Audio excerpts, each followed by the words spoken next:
Hello friends, welcome on NTA NET commerce by Richa. Friends, आज हम बात करने वाले हैं बिजनेस मैनेजमेंट पार्ट 4 में थ्योरीज ऑफ मैनेजमेंट की। ठीक है, तो फ्रेंड्स अगर आपने स्टार्टिंग के इंट्रोडक्शन वाले वीडियोस नहीं देखे हैं तो पार्ट 1, 2 एंड 3 में मैंने बिजनेस मैनेजमेंट का इंट्रोडक्शन बताया है, जिसमें प्रिंसिपल एंड उसके कुछ फंक्शंस और एक्चुअली में मैनेजमेंट क्या होता है, तो ये सारी चीज़ें मैंने पार्ट 1, 2, 3 में बताई है।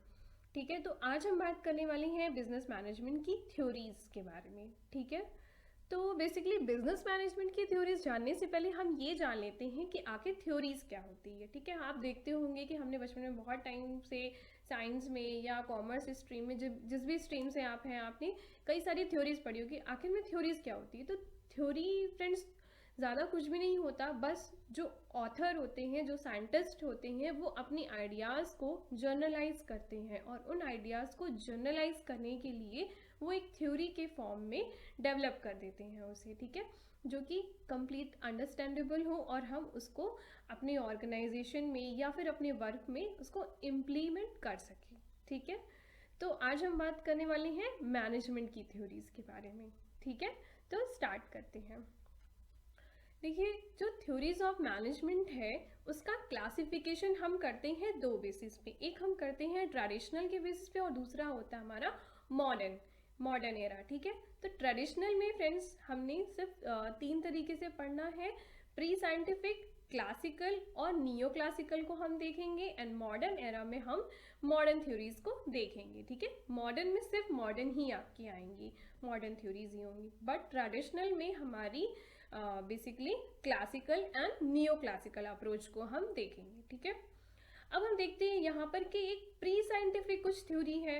देखो फ्रेंड्स, प्री साइंटिफिक थ्योरी में ज़्यादा कुछ नहीं होता। इसमें ये रोमन कैथोलिक चर्च का एक अप्रोच होता है, जिसमें बेसिकली कोई थ्योरी नहीं होती है। यहाँ पर लोग ऑर्गेनाइजेशन में लोग अपने अकॉर्डिंग काम करते हैं, जैसा एनवायरनमेंट होगा उस हिसाब से वो अपने अकॉर्डिंग वर्क कर लेते हैं। यहाँ पर कोई प्री डिफाइंड कोई साइंटिफिक अप्रोच या किसी तरीके की फिक्स अप्रोच नहीं होती है।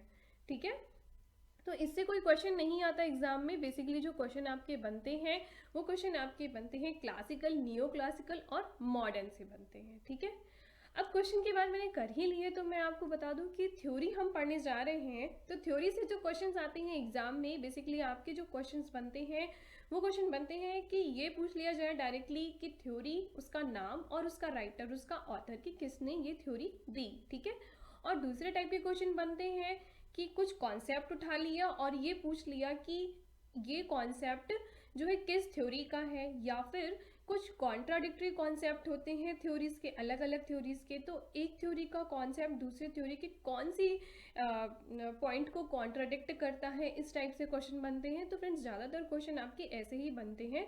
आप डिटेल में कॉन्सेप्ट्स के थ्रू डिटेल में एक्सप्लेनेशन मैं आपको दे रही हूँ, आप डिटेल में उसको समझना और साथ ही साथ कॉपी में नोट डाउन भी कर लेना। It will help you in your exam eight the time, specially आपके रिवीजन में बहुत ज़्यादा हेल्प करेगा। ठीक है, तो अब मैं स्टार्ट करती हूँ आपको बेसिक क्लासिफिकेशन। जो हमारा स्टार्ट होता है वो यहाँ से शुरू होता है। ठीक है, क्लासिफिकेशन।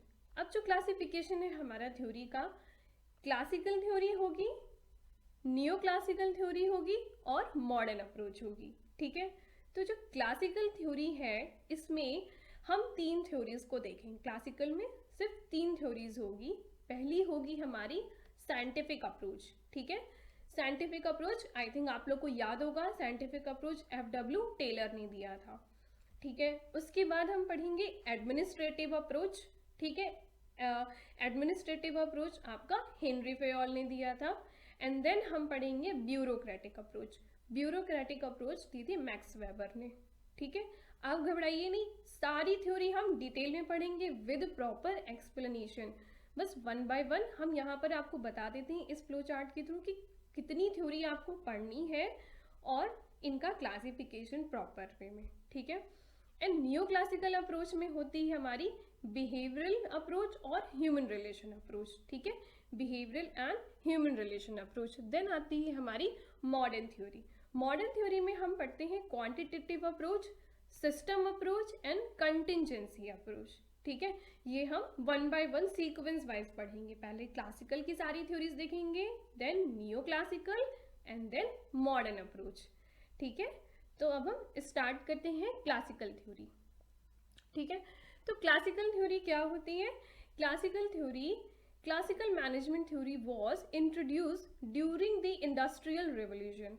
क्लासिकल थ्योरी को क्लासिकल इसलिए कहा गया क्योंकि इस थ्योरी को तब डेवलप किया गया था जब इंडस्ट्रियल रिवॉल्यूशन चल रहा था।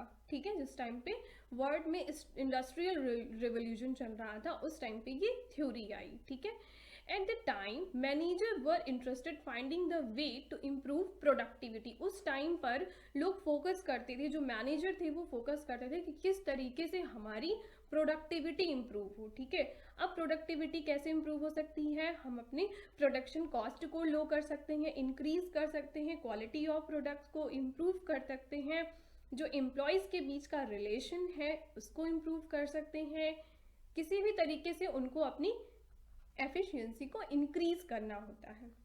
ये होता है क्लासिकल अप्रोच। ठीक है, क्लासिकल अप्रोच में बेसिकली उस टाइम पे क्या कहा गया कि क्लासिकल अप्रोच में वहाँ पर कभी भी ह्यूमन रिलेशन के बारे में बात नहीं किया गया, उनके बिहेवियर, उनकी फीलिंग्स, ठीक है, ह्यूमन को ह्यूमन नहीं समझा गया।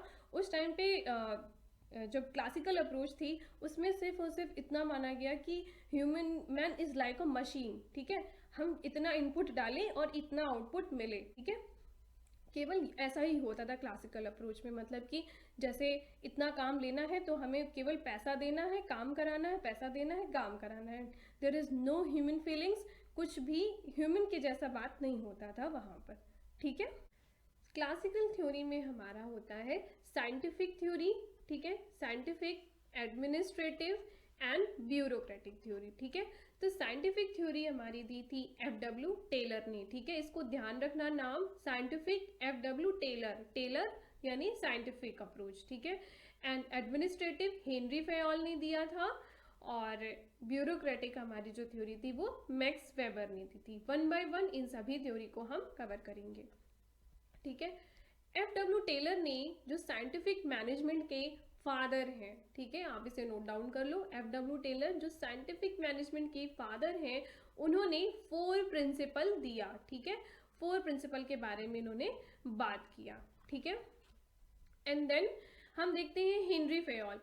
तो हेनरी फेयोल ने काम किया जिन्होंने 14 प्रिंसिपल दिए। ठीक है, 14 प्रिंसिपल दिए और इनको फादर ऑफ मॉडर्न मैनेजमेंट भी कहा जाता है। अब जो एफ.डब्ल्यू. टेलर हैं, इन्होंने वर्क किया इंडिविजुअल पे, यानी एक पर्सन पे काम किया। वहीं हेनरी फेयोल ने पूरे ऑर्गेनाइजेशन के लिए काम किया। ठीक है, जो एफ.डब्ल्यू. टेलर थे उनका फोकस था एक पर्सन पे और हेनरी फेयोल का फोकस था पूरे ऑर्गेनाइजेशन पे। ठीक है, एंड मैक्स वेबर का काम था, उन्होंने फोकस किया फंक्शंस ऑफ मैनेजमेंट के लिए। ठीक है, जिन्होंने ब्यूरोक्रेटिक अप्रोच दिया। ठीक है, देखो ब्यूरोक्रेटिक अप्रोच बेसिकली क्या होता है, एक फिक्स रूटीन ऑर्गेनाइजेशन में जहाँ पे हायरार्की होती है, फिक्स पैटर्न होता है, उसे ब्यूरोक्रेटिक ऑर्गेनाइजेशन कहते हैं। ठीक है, तो अभी हम बात कर रहे हैं एफ.डब्ल्यू. टेलर के बारे में, साइंटिफिक अप्रोच के बारे में।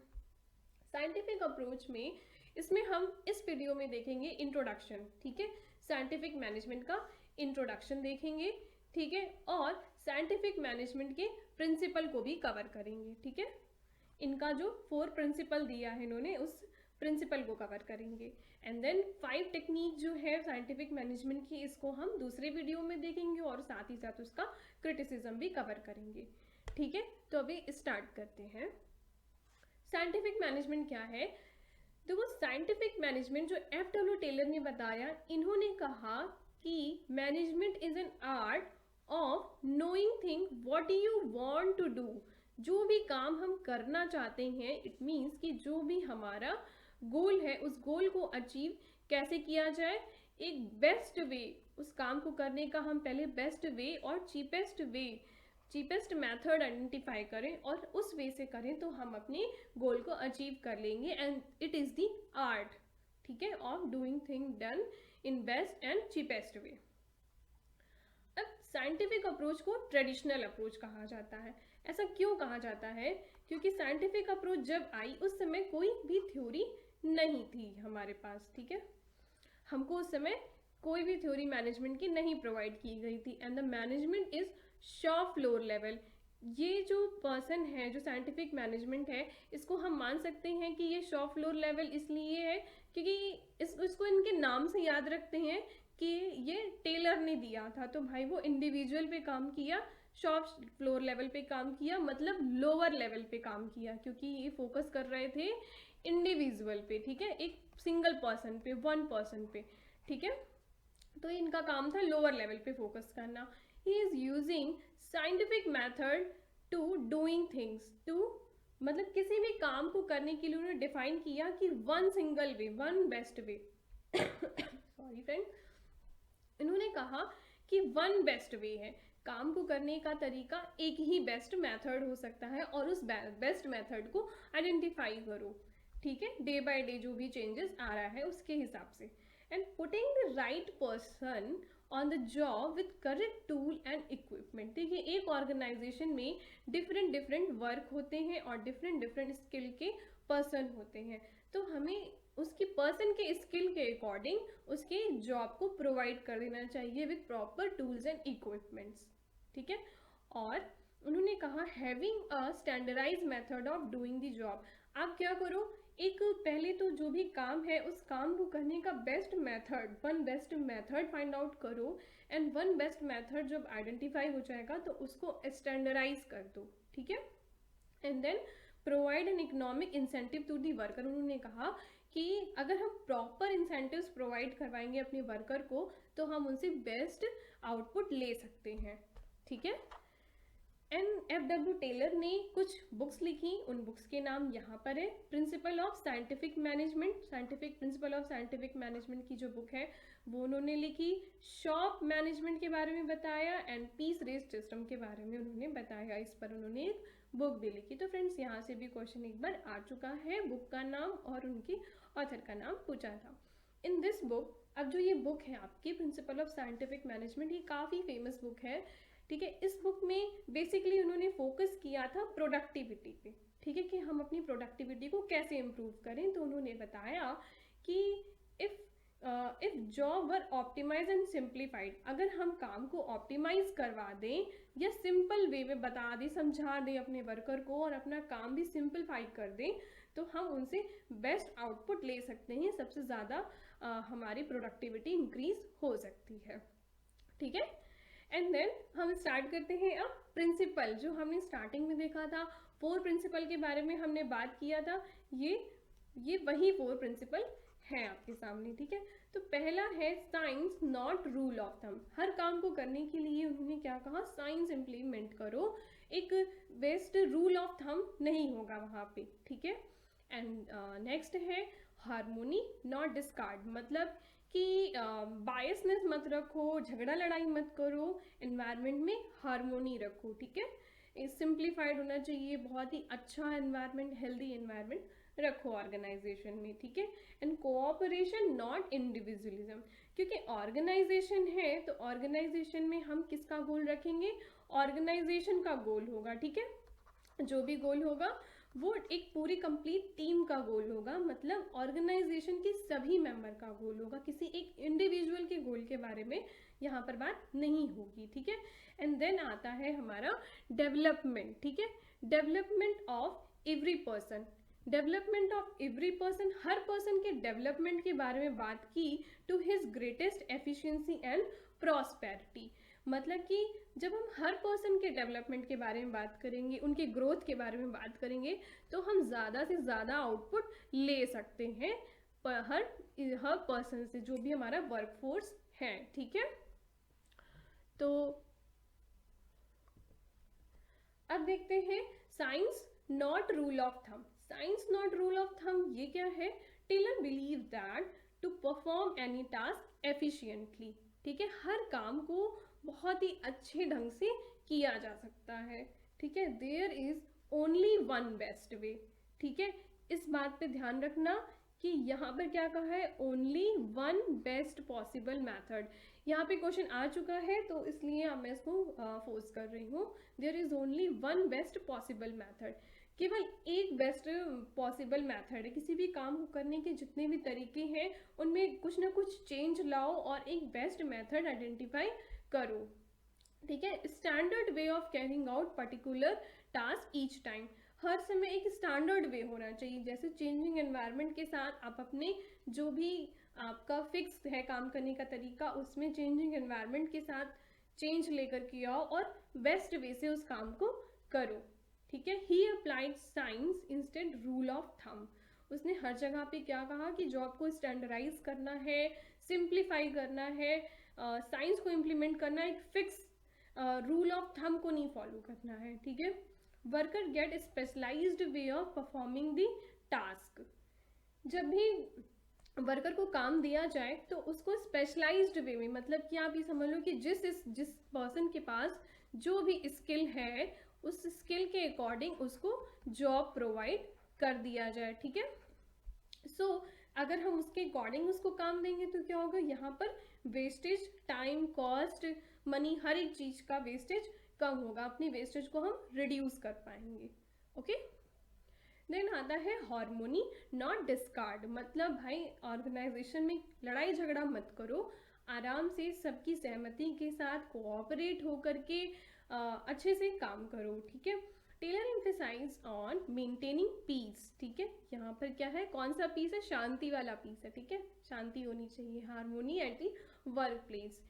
There can be significant improvement and growth in productivity, अगर हम हार्मोनी रखेंगे ऑर्गेनाइजेशन में, हेल्दी एनवायरनमेंट होगा तो कुछ ना कुछ इम्प्रूवमेंट ही होगा हमारे वर्क में। देयर एग्जिस्ट फ्रेंडली रिलेशनशिप, ठीक है। यहाँ पर रिलेशनशिप कैसा होना चाहिए, हमारा फ्रेंडली रिलेशनशिप होना चाहिए between manager and the labour, ठीक है।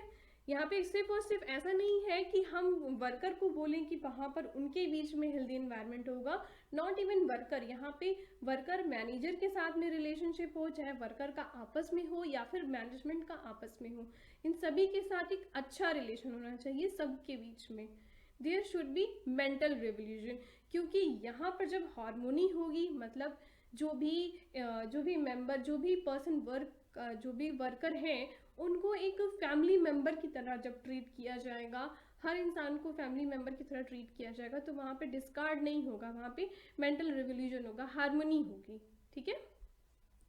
एंड थर्ड है हमारा कोऑपरेशन नॉट इंडिविजुअलिज्म, मतलब एक पर्टिकुलर पर्सन के बारे में बात नहीं की जाएगी, यहाँ पर टीम के बारे में बात होगी, क्योंकि जो गोल है हमारा वो क्या है, ऑर्गेनाइजेशन का गोल है। जब ऑर्गेनाइजेशन का गोल है तो यहाँ पे कोऑपरेशन होगा, सभी के बेनिफिट के लिए जो अच्छा होगा वो डिसीजन लिया जाएगा, ठीक है। In the absence of cooperation organisation में fail to attain the desire goal, यानी कि जो ऑर्गेनाइजेशन का गोल है उसमें सभी को साथ में लेकर के काम करना है, टीम मेंबर की तरह काम करना है, ठीक है। The employees in organisation must work together, ठीक है। जो भी एम्प्लॉयज हैं ऑर्गेनाइजेशन में उन सभी को साथ में रह करके काम करना है, ठीक है। वहां पर जब सब साथ में होंगे तो क्या होगा, वहां पे कोऑपरेशन होगा, ईगो नहीं होगा, क्योंकि फैमिली मेंबर के बीच में ईगो नहीं होता है, ठीक है। वहाँ पे कोऑपरेशन होता है, सब साथ में मिलजुल करके काम करते हैं, सबके गोल को अचीव करते हैं, ठीक है। तो जो भी कॉमन गोल होता है उसको अचीव करना हमारे लिए इजी हो जाएगा। एंड देन आता है development of every person to his greatest efficiency and prosperity, यानी कि यहाँ पर बात की गई जब भी ऑर्गेनाइजेशन में ज़रूरत हो एम्प्लॉयज़ के डेवलपमेंट की, तो उनके proper development, proper growth, proper जो भी ट्रेनिंग है उस प्रोग्राम को कराया जाए, उनको प्रॉपर ट्रेनिंग दी जाए। अगर किसी के भी ग्रोथ में बैरियर आएगा, चाहे वो वर्कर हो चाहे वो मैनेजर हो, तो ऑर्गेनाइजेशन अपने गोल को मीट आउट नहीं कर पाएगा। तो ऑर्गेनाइजेशन के गोल को मीट आउट करने के लिए डेवलपमेंट ज़रूरी है, मैनेजमेंट का भी, ठीक है, और वर्कर का भी, सभी का डेवलपमेंट होना चाहिए टाइम टू टाइम। तो Taylor believe that employee should given the proper training, ठीक है। जब भी आप देखो, जब भी किसी भी ऑर्गेनाइजेशन में जाते हैं तो वहाँ पे प्रॉपर ट्रेनिंग दी जाती है, ठीक है। वहाँ पे समझाया जाता है, बताया जाता है कि क्या काम होता है, तो उनको टाइम टू टाइम हमेशा ट्रेनिंग देनी चाहिए, क्योंकि क्या होता है, हम अपने हिसाब से काम करके आते हैं अपने दूसरे ऑर्गेनाइजेशन में, या हमारी कुछ अपनी थॉट प्रोसेस होती है, ठीक है। तो उस ऑर्गेनाइजेशन के लिए जो परफेक्ट है, जो बेस्ट है, उसके लिए उसको ट्रेनिंग देनी चाहिए, ठीक है। And there is always a scope of improvement. कोई भी इंसान परफेक्ट नहीं होता, हमेशा कुछ ना कुछ उसमें इम्प्रूवमेंट की ज़रूरत होती है। तो this is all about the principle of management, ठीक है। अभी क्वेश्चन कर लेते हैं, which of the following are the sub grouping of classical approach. अब हमने देखा कि हमने पूरी जितना भी क्लासिफिकेशन था उसको हमने देखा, तो उसमें क्या था, हमारी क्लासिकल, नियो क्लासिकल और मॉडर्न अप्रोच थी। क्लासिकल में हमने 3 थ्योरी पढ़ी थी, साइंटिफिक और एडमिनिस्ट्रेटिव और ब्यूरोक्रेटिक। तो कह रहा है कि क्लासिकल में कौन सी 3 थ्योरीज हैं या कौन सी थ्योरीज हैं। तो इंडिविजुअल एंड ब्यूरोक्रेसी, इंडिविजुअलिज्म और ब्यूरोक्रेसी तो नहीं थी। Scientific management and bureaucracy, scientific management and greater management, environment and individualism. तो आपके हिसाब से आंसर क्या होना चाहिए, कमेंट सेक्शन में लिख के बताना। फिलहाल मेरे हिसाब से आंसर इसका बी होगा, scientific management and bureaucracy. Okay, तो आज के लेक्चर में इतना ही। फ्रेंड्स, मिलते हैं आपसे आगे आने वाले लेक्चर में, और अगर आपको कोई भी क्वेरी हो तो आप मुझसे कमेंट सेक्शन में या व्हाट्सएप पे पूछ सकते हो।